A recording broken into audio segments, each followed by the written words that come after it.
10 жаш чоң, 10 жаш кичинебелерин билем да. Бизде бир да акыл азган бала жок эле. Инвалид бала жок эле да. Аттан жыгылып, же улак чабып чолок бала болбосо, ондой жок эле да.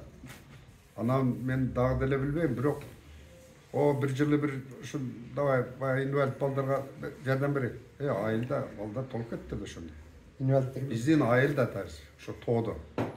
Инвалид, акыл эсинен айныган балдар көбөйүп кеттир да. Муну эми алиге кыска Кудайдын кылганы деп коебуз. Биз өзүбүз кылып атабыз ушуну. Ошо тамак ашыбыз не то. Ушул основной ошондон болуп атат.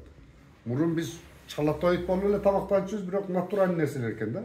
Чала тоют эмес, Анан азыр али синикерс блатной тамактар көбөйгөндөн бери.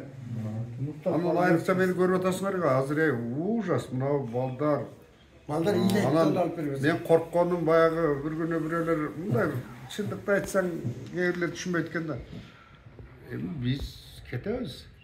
Бирок биздин мамлекетти жалаң ошондой мойну мурду башы кыйшаңдаган балдар ээлеп калабы.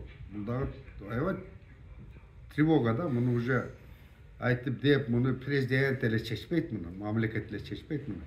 Ар бир эле карапайым эл ушуну этият болушубуз керек экен. Ушу тамак аш жактан оорукчандар көбөйүп кетти. Врачтар айтып жатат. Өткөндө бир полковник сүйлөдү, Россиядан демеге летчиктерде бизе жок экен. Ошондой летчик болгон балдардан 26 баланы жиберген экен, 26тан бири дагы ден соолугуна байланыштуу өтпөй калды. Өтпөйт, азыр Ден соолугу азыр балдар. Жо, илгери биз калабыз десек, калбайт эле да эч ким бардыгын ден соолугу жарайт эле. Азыр армияга жарабай атты балдар, армияга жөнөкөй армияга ден соолугу начар болуп атты да. Чото эми биз ошол тамак ашыбыздан, образ жизнибизден